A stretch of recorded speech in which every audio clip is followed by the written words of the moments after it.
your father that you're available to be at his church on Sundays. He just sort of signs you up for everything. But a few months ago, it was one of those warm sunny Saturday mornings where you just want to sit on your porch and talk to your neighbors. I got in my friend's car and I drove an hour and a half north from where I live in Philadelphia to the prison at SCI Graterford. It's one of, I think, 25 state prisons in Pennsylvania. And I was going up there to visit my friend Carrie, who goes by the name Shakabuna. And Shakabuna is serving what is called a juvenile life without parole sentence, or what he calls a death by incarceration sentence. That means that when he was 17, he got caught up in a robbery gone wrong, someone was killed, and he was sentenced to spend the rest of his life, his entire adult life, in prison. Now that was nearly 30 years ago now. So Shakabuna has spent the last 30 years in prison, and over that time he's grown. He's become a mentor to a lot of other young men in prison. He's become a writer. He writes for national publications. He appears on the radio. He has started organizations. He's served on the board of multiple other organizations. He's this leader. And so I went up to see him with sort of one question. And it took me an hour and a half of meandering conversation. We talked about North Korea and Syria and whatever thing some stupid politician had done recently. And finally I was like, dude, how did you get from being this angry 17-year-old black kid on the streets of Philadelphia who was involved in murdering someone to being this outspoken advocate, this mentor, this person who speaks about restorative justice and advocates for helping people who've been hurt and changing the prison system? And he said, oh, well, that's easy. I went to solitary confinement. Which was not the answer that I was expecting. And so I asked him to explain more, and he said, yeah, so solitary confinement, you don't get a lot of visitors, you don't get a lot of mail, you don't get a lot of books to read. That's the solitary part of solitary confinement. What you do get, though, is a pencil and a roll of toilet paper and a 1-inch gap under your prison cell door.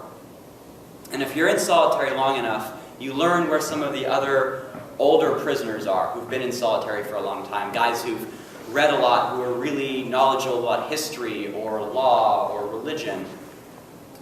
And so when the guard walks around the corner, what you can do is take your pencil and a strip of toilet paper and you can write a question.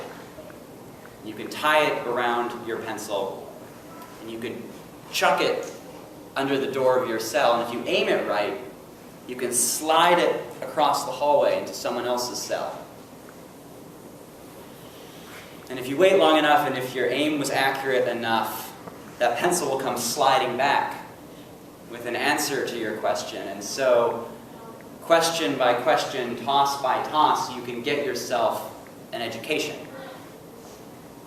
And Shakabuna said that after he went through that and left solitary, then he knew more, he knew better questions to ask. He was able to go to the prison library, he was able to write letters to professors and other people and begin to understand better the system that he was in, the history of it, what it meant for him to be someone serving a life sentence. And he's grown a lot and done so many amazing things, but he told me then all of it comes back to that time in solitary, that tossing of the pencil, and that relationship. That one person who cared enough to write back to him, who was invested enough in him growing as a person, that they would risk punishment if they were caught to answer his questions. And I start this morning with that story because of the passage we have today, the story of the sheep and goats. And often when I hear this story, I hear a story about a commandment, about a should or a must. Like if you want to get into heaven, you must go down to the food pantry or visit people who are sick, or provide shelter to people. This is what you must do. But as I was getting ready for the sermon this week, I started to hear less of a commandment and more of a question about our relationships. Who are we bound up with? Who are we in love with? Who are we seeking God in? Are we going places where we are going to find Jesus? And this passage is even weirder if you think about context, right? This is Matthew 25, so is it 5 chapters ago? 6 chapters ago? Where is this? 5, 6 chapters ago, Jesus comes marching into Jerusalem with 10,000 other peasants in a mock military procession. It's this tumultuous week. In just 2 chapters, he's going to be betrayed and tortured and imprisoned and executed. So he's under a little bit of stress. He's surrounded by hundreds of his disciples and followers who know the taste of hunger, who many of them know what it's like to be without shelter, without clothing. They know what it's like to be sick and not have money for a doctor. They know what it's like to be chased down by the Roman military, to be imprisoned. And at the pinnacle of this stress, we're just a page away from the Last Supper here. You'd think he'd really want to get his argument crystallized, like, right, I don't have much time left. Here's the one thing I want you to believe, one thing I want you to hold on to. And he doesn't talk in this piece about crucifixion or resurrection or ascension. He doesn't ask them to look to those things. He tells them, if you want to find me, if you want to keep spending time with me, look for me in your relationships with each other. Look for me when you visit your friend who needs food, your friend who is sick, the person you love who is in prison. That's where I'm going to be. I'll be there. In this moment of fear and stress and anxiety, Jesus doesn't ask his disciples to believe in some Savior who's coming to forgive their sins, though that is true. He doesn't ask them to follow some prophet out into the wilderness proclaiming the fall of empire, but that's also true. He talks a bit about a heavenly kingdom and entering into a kingdom. This passage isn't really about how you structure a kingdom, though. It's not so much a political treatise in that sense. Jesus says, if you want to know me, look for me in your own community. Look for me in relationships built on survival, in the struggle to survive, in the relationships we build to survive. That's where I'll be. Now, for those of us, at least like myself, I know where my next meal is going to come from. I'm fairly confident about where I'm going to sleep tonight, depending on how well the planes work to get me back to Philly. This passage is kind of uncomfortable, right? We feel this sort of commandment, this urge to step outside of our existing relationships, to go seeking people who are different from us, who are in need. But again, I think this is Jesus' question for us. Who are we in love with? Who are we in relationship with? And on a deeper level, have we gone looking for God? Have we gone looking for the sacred and the holy in other people? Have we been willing to be transformed by being deeply bound up in someone else's survival? For those of us who our day-to-day survival is not on the line, are we being open to being changed by connection with someone who needs us? Are we open to needing them as well? Given that this last week is Thanksgiving, I might also extend that question. Are we open to seeing God's presence in creation? Are we in right relationship with this land? Our country likes to call this the land of the free. Indigenous peoples like to remind us that we don't own this. The earth is the Lord's and everything in it. Are we seeking out the sacred in the land on which we live? I think about relationships. I also want to ask, have we been attentive to the sacred in ourselves when we say that Christ lives in us? Is that a thing that we're listening to, seeking out? Have we tried to be present to the divinity of our own bodies, the sacredness of our own selves? So that's the question I'm hearing out of this passage today. A question about relationships, a question of whether we have gone looking for God, the sacred, the divine, in our relationships with ourselves, in our relationships with land, in our relationships with each other, particularly those in our community struggling to survive.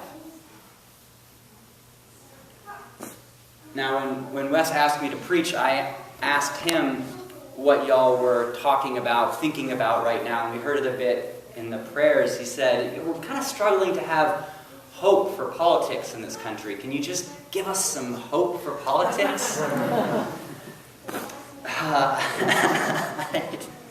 don't know if I can do that. I don't really know what that means right now.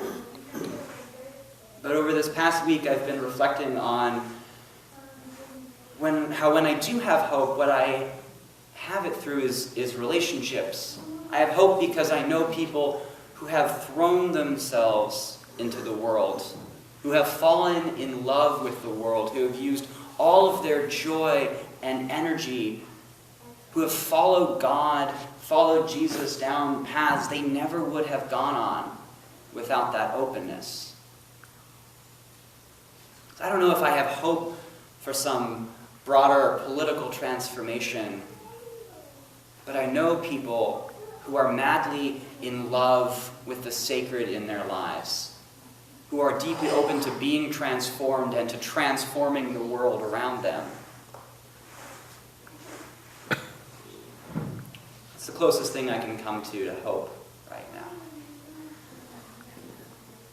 And I'll finish by saying that I guess I kind of cut Shakabuna's story short. So, if you'd asked anyone 5 years ago what his situation was going to be, he would have said, they would have said, he's going to spend the rest of his life in prison, but they underestimated the power of these relationships, all the people that Shakabuna had mentored, the relationships he built with lawyers and with other prisoners. And so some of those lawyers and some of those other prisoners started taking cases that ended up in the U.S. Supreme Court. So 3 years ago, a couple of decisions, Supreme Court decided that it's unlawful, even immoral, for us to automatically lock up children to die in prison. The court said, in fact, every child deserves at least a shot at a second chance, at least a shot at what the book of Leviticus would call the right to redemption. And then, in this past year, Shakabuna and others used their relationships with all their friends and family in Philadelphia, with groups working on immigration and policing, with groups like the ACLU, and they mobilized 140,000 people to vote in a top prosecutor in our city, running on the platform that maybe we should bring people home from prison and stop sending so many kids there in the first place. So now, Philadelphia, the most incarcerated city in the country, has a district attorney who's opposed to incarceration. And all of that political stuff means that on March 1st this next year, Shakabuna will go into a courtroom in Pennsylvania, in Philadelphia, and he will be resentenced. He'll have that shot at a second chance.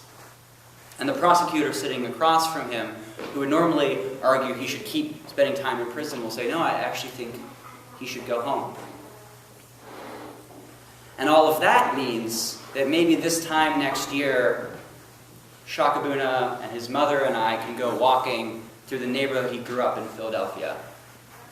And he can go out and meet young men growing up in a situation very much like the one he grew up in. He can start building new relationships. He can start being transformed by new people and transforming them. And that moment will happen, because of lots of lawyers and politicians and activists and because of Shaka Buna himself. But I can't help but thinking that taste of freedom, that chance to walk the streets is going to happen in part because of a pencil and a strip of toilet paper and a 1-inch gap under a prison cell door, and even more importantly, because of a relationship. Because one other prisoner cared enough about him, believed enough in him to be invested in his survival.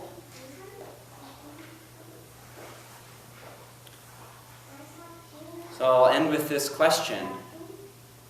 Have you gone searching for the sacred recently?